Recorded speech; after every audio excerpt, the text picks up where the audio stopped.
Let's return to This Week in America. Here's your host, Rick Bratton.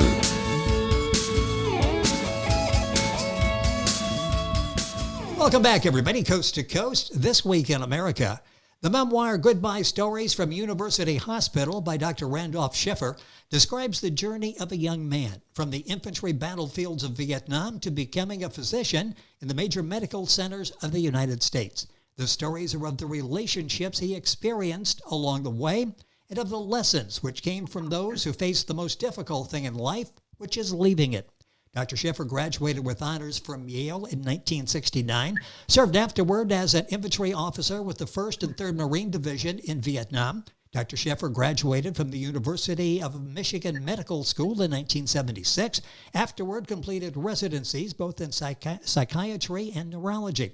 Now, in his medical career, he directed the Ambulatory Care System at Strong Memorial Hospital in Rochester, New York, held the Vernon and Elizabeth Haggerton Chair in Neurology at Texas Tech University, and was named the founding director of the Center for Brain Health at the Cleveland Clinic. He's the author of 2 medical books, more than 140 medical science publications, the only physician, by the way, named in the Best Doctors in America in 2 separate specialties. He and his wife live in Santa Fe, New Mexico, where he writes fiction, does private wealth management.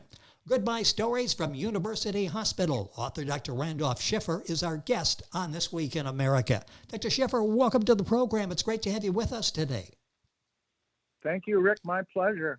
I am really looking forward to talking with you. The observations, what you write about how the patients touched you in such a personal way during your medical career. Let's talk a little bit about why you decided to write this book. As I'm reading it, it's almost a book that you were forced to write, wasn't it? These people were very important in your life. Yes. I wanted to write the book because there's a terrible sadness in medicine. And by the way, with medicine, I include nursing here now, but I'll usually talk about physicians and doctors. That's my point of view. But there's a terrible sadness in that work that doesn't get talked about much by doctors, doesn't get written about much in the medical journals or in medical books, of which there are many. And I wanted to write my stories about that. So the Goodbye Stories book is a collection of the stories of 11 people who died under my care when I was a doctor, starting early in residency when I was very young and new at it, and then progressing along to the end when actually the sadness of it, I developed pathological weeping with some of these people. Toward the end, I just couldn't do it anymore. Fully understandable, and it's so interesting reading your emotions as we go through your career with you. And what's interesting is some of these go back decades ago, and you mentioned in the book you still see their faces. Talk about that, because this is a lasting impression that these patients made on you. Yes. Now, in the beginning, when you're young and consider yourself very smart as a doctor, the relationships are weaker. You talk more with the patients. You tell them what's wrong, what you're going to do. You show them how smart you are. But then as time goes on, if you do allow yourself to get to know them as a doctor, which many doctors don't ever, by the way, but if you do, then gradually they become more a part of you. And I think you actually become a better doctor. I have many sayings. I'll inflict a few of them on you and the listeners. Now, one is a young doctor can be smart, but a young doctor can't be good. By that, I mean to really understand, you have to get the science right and you have to get the diagnosis right. You have to know the treatments before you get sued. But beyond that, the artistry of it, there's a lot of latitude if you do the bad diseases, which I did in University Hospital. There's actually a lot of latitude as to how you approach these people. With us on the program is Dr. Randolph Schiffer. That's Schiffer. His book is doing so well, excellent reviews. It's Goodbye Stories from University Hospital. Book available at Amazon, the usual places, published by Austin Macaulay Publishers. You'll find the book and information at the doctor's website, which is Randolph B, as in boy, Schiffer, Schiffer.com. We'll mention that throughout the program. We'll have it up on our website, thisweekinamerica.us. You can go there, get the information as well. You mentioned in the beginning of the book, they taught me to be a doctor, and that was the best gift of all. It sounds like you sort of learned something from a medical standpoint and a personal standpoint with each of the patients that you had. Yes. It's fashionable for doctors to say they learn from their patients, but a lot of them really don't very much because these lessons are painful. And in the beginning, I was quite clumsy with them. I worked with the major neurologic and psychiatric diseases: multiple sclerosis, stroke, Parkinson's disease, suicidality, bipolar, bad diseases. And I had to learn how to engage with these people and be sensitive to them. Toward the end, I'll tell one story. Toward the end, at the Cleveland Clinic, a patient came up to me from Florida with her family and with her doctor with an unknown progressive neurologic disease. They were wealthy, of course. They came up, and she was getting worse and worse, and no one could figure out what it was. And toward the end, it was my practice just to listen to them. I had a nurse with me in the conference room there at the Cleveland Clinic. I just let them talk and watched her. And it actually makes me tear up a little now still to remember. Yes. So I could see, because of certain things she did during the interview, she had Creutzfeldt's disease, a terrible, untreatable, fatal disease of mid to late life. So it was my practice not to talk at all, but to let the family and the patient talk, which I did. And then finally, toward the end, without having really said anything, I just started to cry. I still do it now, Yes. thinking of it. Well, when it was over, my nurse said, "Well, Dr. Schiffer," she said, "at least that family from Florida got what they came for up here." So I think maybe toward the end, I was doing things in a way that was what they wanted.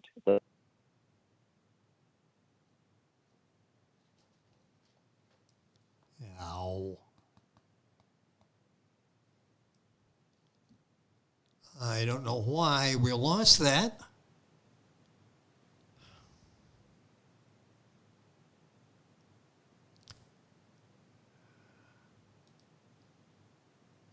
Doctor, you still there?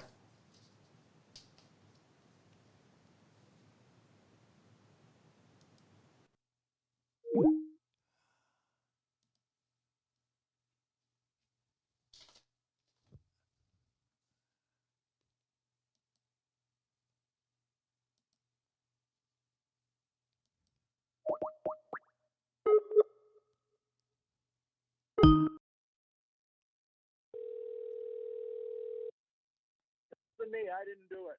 I didn't either. I don't know what happened with that. That was strange. I'm listening, and all of a sudden there's like nothing. So we are back and connected again, and I believe we can just pick like right up recording. Let me go back, and you would finish that, and I can pick it up with the answers. So Yes. yeah, let's see where the gap started. Yeah, that you ended up where you said they got what they wanted, and I think I can pick it up there at that point. So are you? Yeah, we're still recording. So if you are all set, I'm check and make sure that our tech is ready, and let's go ahead, and I'm going to pick it up right now.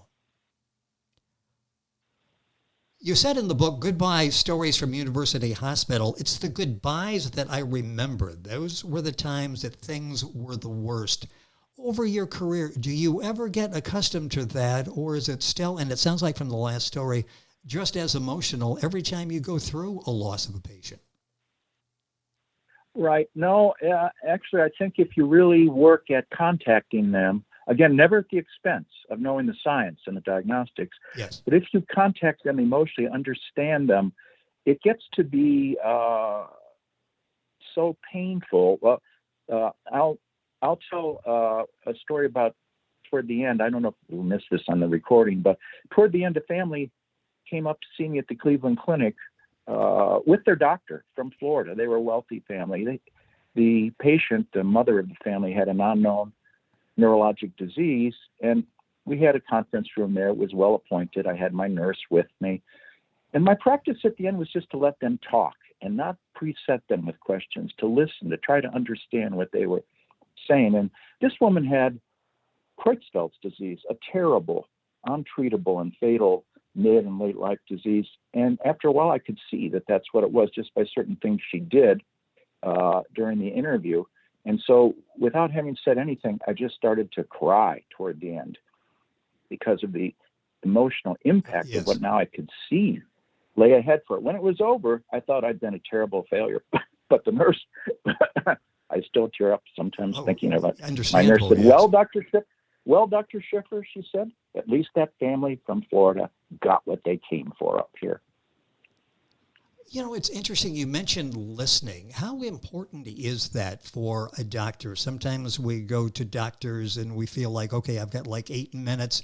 I've got to get my case out there. He's ready to move on to the next one. How important is listening? How crucial is that to connect and really be able to make a positive experience for the patient?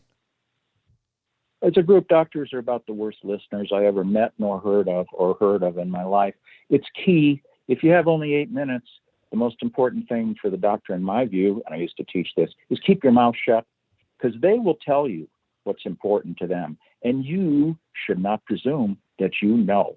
So, but when you listen, you have to actually ask yourself, what is she telling me? What is it really about? But they'll tell you what's important to them. Yes. So you can't go down a list of questions which are important to you, the doctor, or you get nowhere. The book is Goodbye Stories from University Hospital, written by our guest on the program, Dr. Randolph Schiffer. That's Schiffer. Book available at his website, randolphbschiffer.com. Book, you'll find it at Amazon, all of the usual places. Information on our website, thisweekinamerica.us. Why is it, do you think, that people are so fascinated about medical books? They really enjoy, they consume medical books. What is it about medical books that people enjoy reading? I think that it has to do with a number of things. I'm told that the House Doctor series from the 90s, I think, which I watched some, I'm told that is the most circulated and viewed sequence of videos on streaming service, whatever, of any ever made. Well, I don't know if that's true, but let's say it is. So you have to look at that and say, well, what is so interesting about this? Well, one thing is character, the doctor. He's always right. And his relationship manners are kind of cool. He's a diagnostician. It's not the real world. We had two young sons at that time. Well, we still have them, but they're bigger now. One of them, he'd watch the House show with me, and he'd say, Dad, House is a better doctor than you are. But I think what people are looking at in these shows, medical shows and medical books, it's about the end-of-life issues which haunt all of these things. House always is dealing with fatal and critical neuromedical diseases, and that's in the background for all of us. And I came to think that these diseases that do, in the end, most of them, they win out if you just stay with people long enough. It was a passage in life that they were aware of, in the way that, we have several stages in our lives. The first 30 years or so, we have to get ourselves ready, go through childhood, adolescence to be an adult. And then the middle years, we do our duty with families, such as we make them and choose to have them, and our work to improve our community. Then there's a later stage where we can, if we're fortunate, do what we want to do. But then haunting it all is the final stage, saying goodbye. And I came to believe that was actually haunting, a shadow, important in a lot of these doctor-patient relationships with the serious diseases. They knew it was coming. The book is Goodbye Stories from University Hospital. As you go back and as you were going through these 11 stories that you chose and you tell them in the book, what does that do for you? Does that help you going back and going through these experiences in your mind? Does that help you with your own mortality to sort everything out for you as well? Yes. As one of my mentors in psychiatry told me once, the meaning of life is the demonstrated ability over your lifetime to have been loyal to your family and friends, and through your work to have improved your community or some of the people in the community. And now in this later, what I call the third stage of life where I am, I'm 73 now, looking back on these stories, it was very helpful for me to write them and to remember these people who helped me so much in the middle years of my life. How did that make you feel as you were going back in your mind and remembering these special bonds that you had with not only these 11, but most, if not all, of your patients? How does that make you feel that I really accomplished what I set out to do, being a doctor, by being there for them and to be supportive? That has to make you feel like I did what I was supposed to do in this life. Right. And just to personalize it, of course, there are many things, and we all do this when we get to these ages. We do our life reviews. So you see, if we're going to make that final transition out of this earth, you can't start when you're 68. You have to be getting yourself ready all along, because any terrible regrets that you might have perhaps can still be ameliorated, worked through, repaired to some extent. So you have to be working on this all the way through. And these people, of course, I just picked 11 of hundreds of stories, but these people are ones who taught me, I thought, about the way to face the ending of this life with honor, with courage, because it's difficult. I think it's probably, I was a psychiatrist too for all these years. It's the most difficult transition of all, letting go. You mentioned 11 out of possibly hundreds. Will you do a sequel to Goodbye Stories? No, I think, as you mentioned in your introduction, I had come to medicine from the Marine Corps, Vietnam, in the 60s. And, of course, that was a signal experience for me, too, a painful experience, which I brought with me into medicine. By the way, most doctors had something related to that or like that, some secret or unknown pain, injury, regrets, hurts they bring in. And I think that's not bad. Of course, they can't say that on their letters to medical school, or they'd never be admitted, whatever.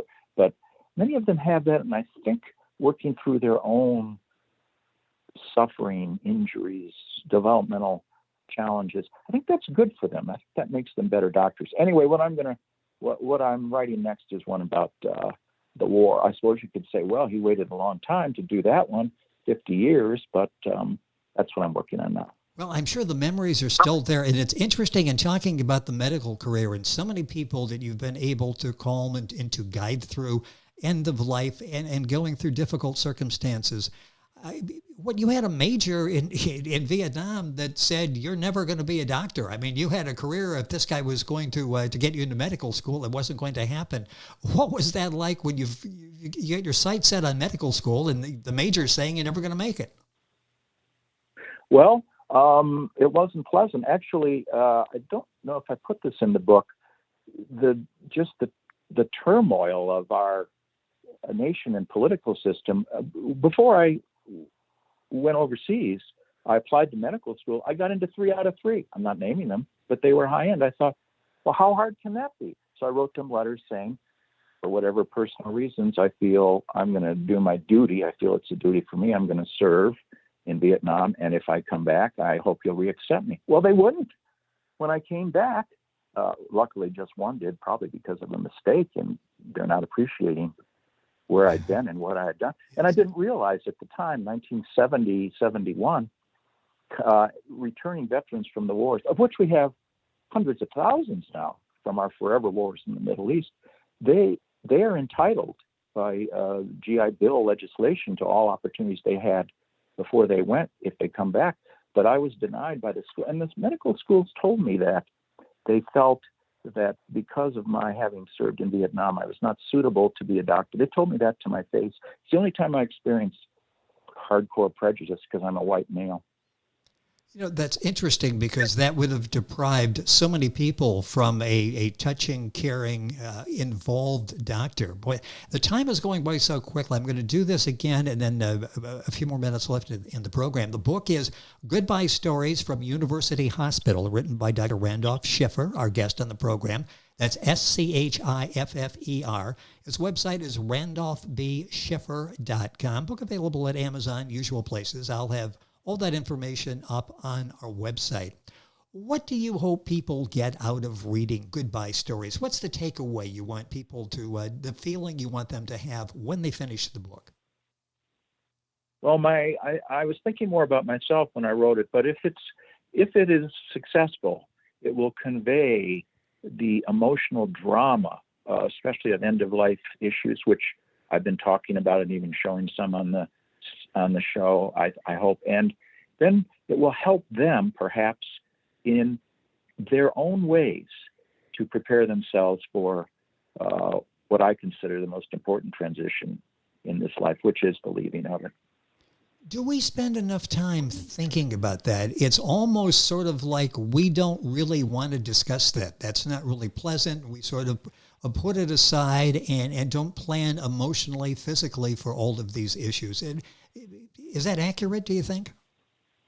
That is absolutely accurate, and here's the problem with that. That's totally acceptable socially, and what I'm saying here on the radio show, well, many people, including some of my family members, would say, "Oh, you're so morbid. Stop doing it." But in fact, unless we feel our mortality, the limits on our time, our resources, our abilities, unless we feel those limits all the way along, we make bad decisions, and then we're left because time is not forever and choices are not infinite. We have to select and then make it work. Otherwise, later in this time of life review, which you asked me about earlier and I commented on where I am in the 70s, otherwise we look back and have regrets. And if you have regrets about the way you've lived your life course, when you get toward the end, it's hard to let go. And these people, these patients in the stories in this book, they were notably successful at that, about the way they had lived their lives and being able to let go. The book is so well done. I highly recommend it. Goodbye Stories from University Hospital by Randolph B. Schiffer. That's Schiffer. Website, randallbschiffer.com. Book, Amazon, Barnes & Noble, all the usual places. You can link on directly by going to our website, thisweekinamerica.us. Doctor, it's been a pleasure to have you on the program. Time went by way too quickly. I know you're working on some fiction. I mentioned another book you're working on. Hopefully we'll have a chance to talk about that as well. And thank you for being with us on the program today. Very important program, a very important discussion. Thank you for sharing some time with us. Thanks, Rick. My pleasure. Once again, the book is Goodbye Stories from University Hospital by Randolph Schiffer, Schiffer. Information on our website, thisweekinamerica.us. We're back on today's program after these messages. This Week in America is online. You can visit our website, thisweekinamerica.us. Scott Pinkerton, Associate Producer of This Week in America. Jay Anderson, Segment Producer. Ben Watson, Webmaster. Otto Bechet, Director of Engineering and TV Production. This Week in America produced and is a trademark of Blue Funk Broadcasting, LLC. For information on all of our guests and to listen to this week's show, our website again at thisweekinamerica.us. And I'm Sean Bratton, Executive Producer of This Week in America.